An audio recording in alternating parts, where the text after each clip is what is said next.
How would you know if someone you love or if yourself is at risk of leaving the Christian faith? Well, we look at 5 early warning signs of apostasy on this episode of Unapologetic with Dr. Bobby Conway, the One Minute Apologist. I'm your host, Tim Hall.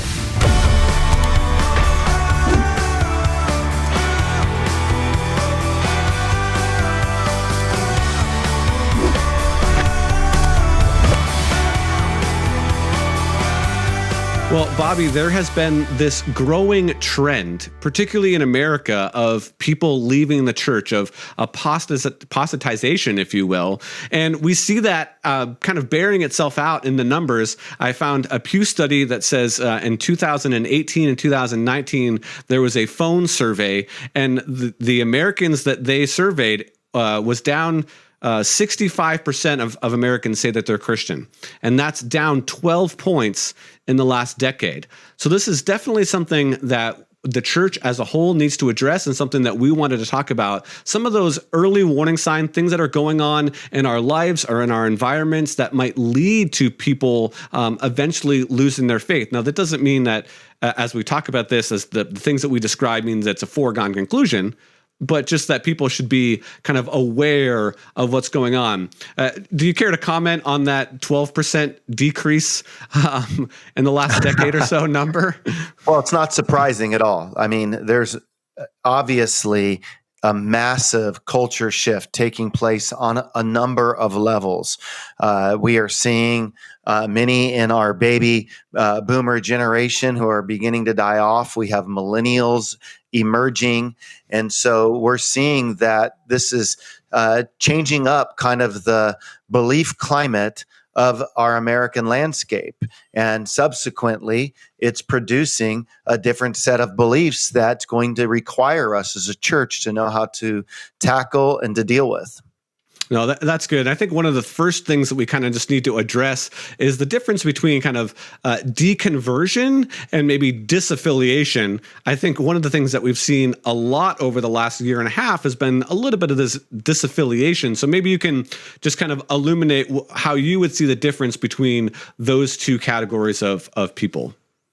Well, the deconversion or the disaffiliated, these are two different ways of describing people and their stance as it relates toward the church.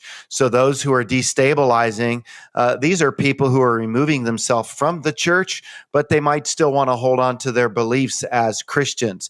Those who are deconstructing are removing themselves from the church and also becoming full-born apostates. So on the one hand, you have people leaving the church and holding on to Jesus, and those are those who are kind of destabilizing.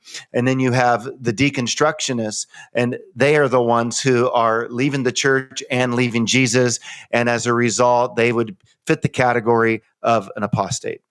Yeah, so that's a good distinction. So we're going to kind of just give a brief overview of kind of 5 areas to be aware of or concerned about if you fit into one of these categories that, there's a higher chance that you might apostate, that you might start to really question your faith and end up leaving the church, being one of those deconstructing or deconverts that we're talking about. And again, we just want to stress that it's not something that if you fall into one of these categories, you're like, oh, that's it, I'm out. But hopefully we can try to give you some warning signs that you can be aware of what's going on and help kind of work against some of that, and just maybe that realization helps you say, okay, I just need to be aware of some of these. So, Bobby, the first one that we're going to talk about is when Christians find themselves in the Christian circle or their churches that discourage questions. So if you're in this environment where you feel like you're asking questions and those are being discouraged, and people are saying, don't ask those type of questions,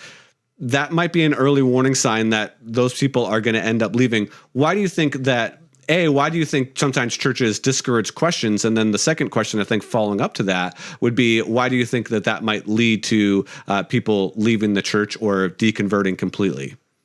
Well, people have questions and they want answers to those questions, and that's understandable.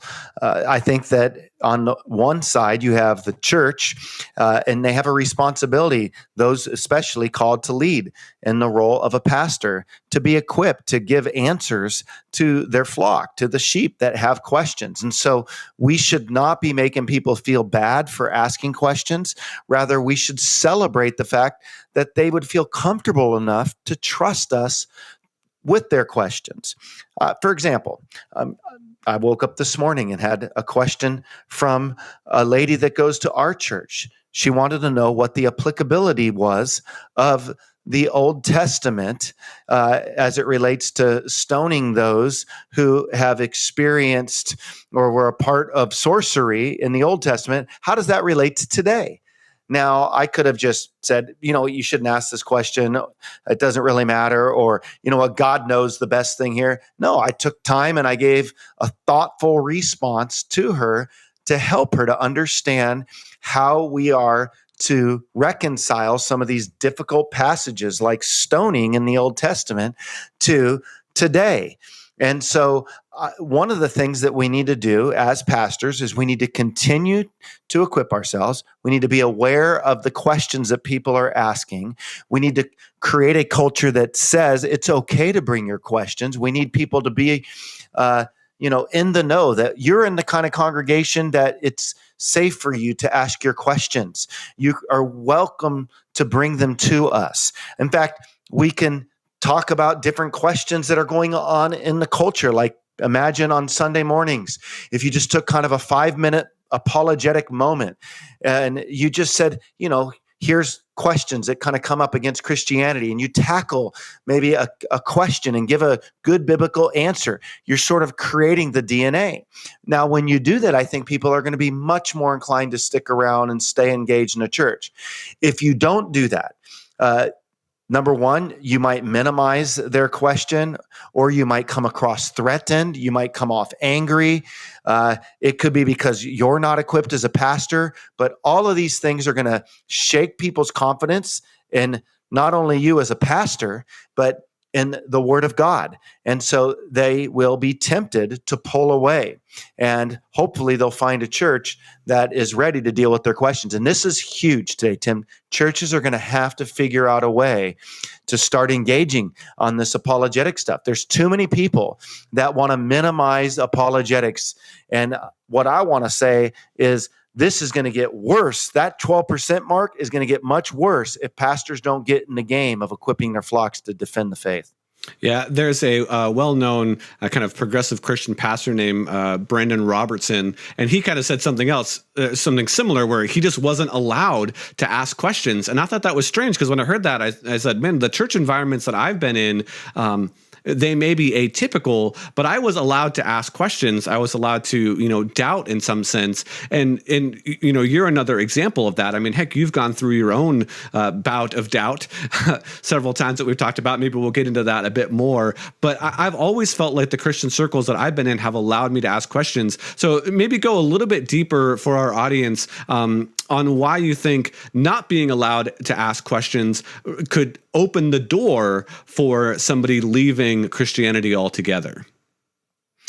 Well, that's something that we should be aware of, those of us who are pastors of flocks, that when people bring a question to us, this is something that we are to be stewards of their intellectual questions that are vexing them. For example, Steve Jobs, it is known that he died as a Zen Buddhist, but he went to church a few times as a youngster. And on one occasion, he went to church and he held up a cover of an issue on a magazine with hungry people from Africa. And he asked his pastor, does God know everything? Yes. Well, does God know about this? And the pastor said, yes, Steve, but I know you don't understand. Well, that was his last time going to a church. The pastor just minimized Steve Jobs' question about the suffering of people in other cultures like Africa and Biafra in particular, where this Life magazine article rooted in that Steve Jobs held up, the pastor wasn't able to give an answer, or he didn't care enough to try to give an answer, and Jobs left. And what was his conclusion? He didn't just destabilize, he completely deconstructed in his faith. So I think one of the dire warnings for us to be aware of is when people are coming to us asking us questions about those starving in other parts of the world, or whether or not the Bible is trustworthy, or what about those who've never heard of Jesus, and other difficult questions. We need to realize that that could be a future Steve Jobs that could leave Christianity and go away and die as a Buddhist. And that's why it's so important for us to recognize our high call as equipping people as pastors. I think that example of Steve Jobs is an excellent example. And one of the things that you lay out in the beginning of Doubting Towards Faith, that story in a bit more detail and kind of where it leads. So excellent work. I do want to say before we get to our second one, Bobby mentioned a question that somebody asked about stoning. That's going to be on an upcoming episode that we are going to address the idea of stoning. So you're going to want to make sure that you stay tuned for our next episode of the Unapologetic show. The second, kind of warning sign that's largely cultural is that you're in a culture of legalism, and legalism can be defined in several ways. But one of them is that there's an expectation that you're kind of living an exact certain way, and if you fall outside of that on any side, that you're seen as terrible, awful, you're a extreme sinner, and you're just kind of ostracized. Bobby, I'm sure that in your life you've experienced people that have come out of, or maybe even you yourself have experienced environments that are very legalistic. Why do you think that legalism, that churches tend to fall into legalism in the first place? What do you think is the driving factor towards a culture being legalistic? Early on, I think a legalistic culture can make sense to like a new believer. So for example, when I got saved, Tim, I didn't know anything about Christianity. I went to Bible college to learn stuff, and I happened to be at a very legalistic Bible college. And so I found that as I was living in Conway, Arkansas, after moving from Southern California, I was in a dry culture without alcohol. This was great. I'm a recovering alcoholic, so that felt great. And then, the legalism kind of had all the right rules. And I was this kid that was totally adverse against boundaries and rules.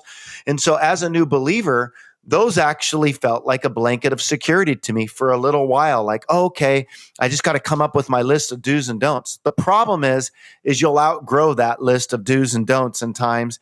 And we need something bigger than legalism to sustain us, much bigger. And so I think that while it might work for a season, like for example, a legalistic church that expects everybody to sign off on the 25 core doctrines of their church, reading only from the KJV, believing only in a pre-trib, believing only in a young earth, wearing only this, and so on and so forth. Well, you kind of lay that out. Well, that might be comfortable for somebody at first because they don't even know what questions to ask. They don't even know how to interact with this stuff.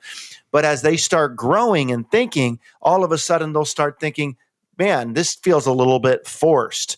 And so I think that is the danger, is legalism saps life, and it causes us to focus our attention and energy on things outside of the gospel. And we start arguing about ancillary issues.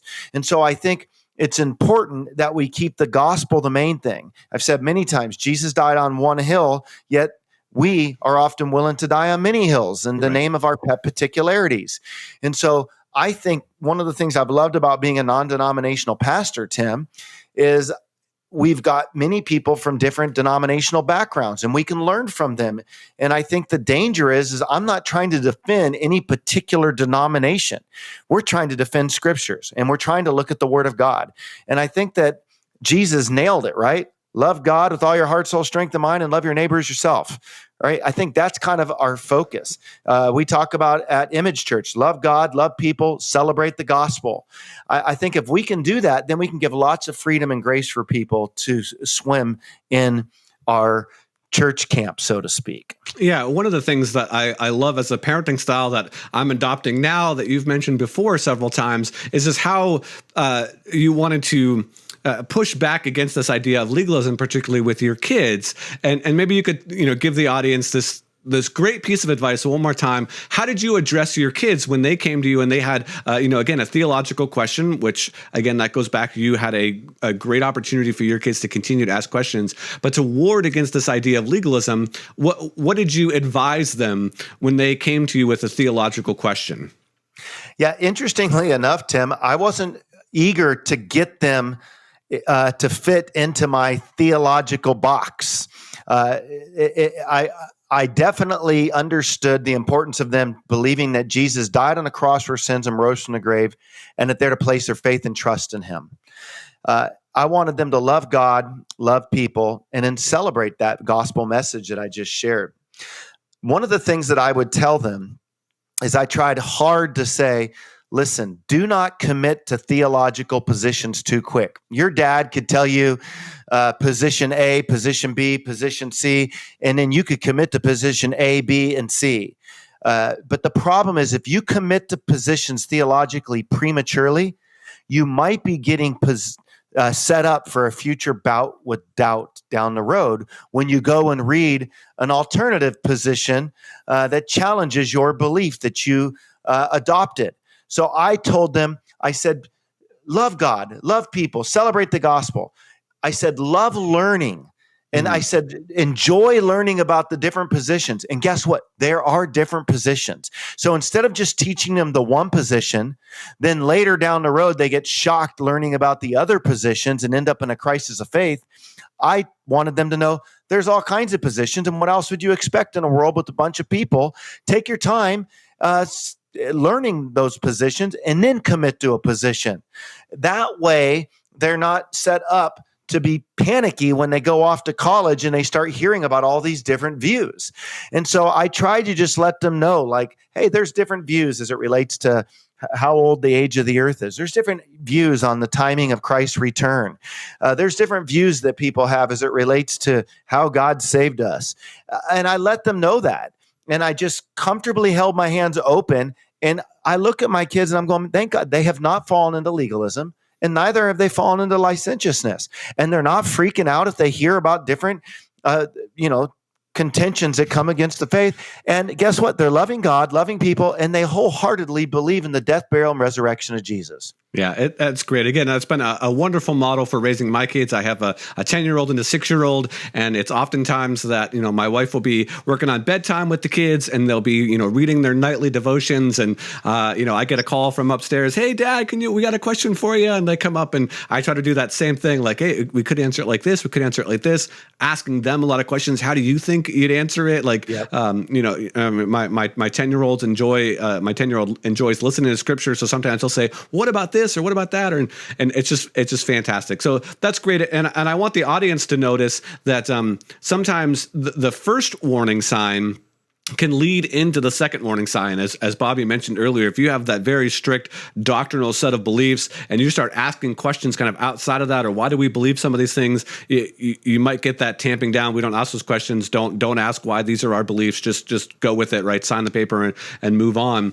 And I think that often leads to our third one. And so this third category, this third warning sign, if you will, is an isolationist perspective. If you're in a church culture or you're in a Christian circle that is very isolationist, that is, all things in the outside world are bad. No R-rated movies. Don't read any kind of books that aren't Christian books or are by Christian authors, or even by a certain set of Christian authors that fall within, again, their legalistic, maybe orthodox position. That would be another sign that could lead to somebody leaving the church and deconverting. Bobby, paint a little bit more of a picture for us why that could lead to somebody losing their Christian faith, that isolationist perspective.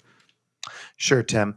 I would say briefly, this is dangerous on all fronts. Number one, because it puts you in a silo and it causes you to get a sense of superiority over others. And that's why I think even if somebody's a denominational person, that's okay, but don't get this superiority complex about your denomination so much so that you don't think you can learn from other people.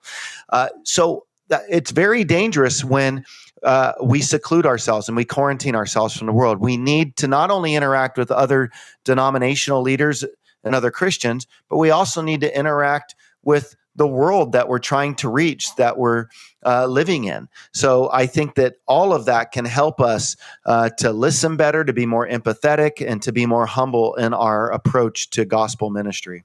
Well, we got about 4 minutes left to cover these last two. So the next warning sign is significant stress in one's life. So Bobby, I know that you've experienced this and that, kind of led to some of your doubt. Explain to our audience why stress can be a trigger for doubt and for leaving Christianity, and maybe how to ward against that. And then we'll maybe talk about our last one, which is, again, a trigger event, something other than stress that can lead to that. So stress, why might that lead to deconversion? I mean, listen, when we're really stressed, and there's a number of things that can lead to our stress, we're in a position in life where we're not really experiencing lots of rest. Stress doesn't produce peace in our life. And so what is God? Well, he's a God of peace. And so when we're stressed out, we're not sensing God's peace. And, we're looking for anything to anesthetize our stress. And sometimes God doesn't seem to come to our balming aid as quick as we might like him to. I think that, different things can cause our stress, like, walking in immorality. And so we can feel guilt, and we're trying to cover up our guilt. And so what we start doing is we start compromising the moral law, and we start trying to minimize maybe the sin that we committed, saying that wasn't that big of a deal. And so we start looking at the Bible, and maybe we're engaged in all kinds of sexual sin. And then what do we start doing? We start having doubts about the Bible because we don't like the way the guilt feels. So we start questioning whether it got it right on the idea of sexual morality and sexual ethics. So we start compromising little by little. We start destabilizing. And some will even, deconvert all the way and end up becoming full-on deconstructionists. Yeah, I love that line that you said right at the beginning of that, where you said stress robs us of our rest. And man, it's so important to rest. And when you're just going and going and going, man, you can get really worn out. So right? the last warning sign would be a significant trigger event. And this is something maybe just beyond stress. It could be stressful, but it's something beyond stress where it may be the loss of a loved one, the loss of a job. It could be a global pandemic. It could be an extreme financial burden that kind of comes up, and your theology, what you understand, your Christian worldview, doesn't know how to deal with this certain trigger. So, Bobby, what might be some of those other examples? And then we'll ask the same question. How do you think that leads to deconversion? Yeah, well, I do think that there are certain instances in life that we can experience a set of circumstances that are so overwhelming that we wonder, God, where are you? It brings about doubt in our faith. I can remember when I was doing world travel and I was in the 1040 window of northern India thinking, boy, are all these people just going to perish because they've never heard about Jesus? And it created these questions in me, right? Or you meet really friendly LGBTQ people, and there's lots of friendly LGBTQ people, and you start thinking, well, they're so friendly, they're so sincere. I mean, surely, God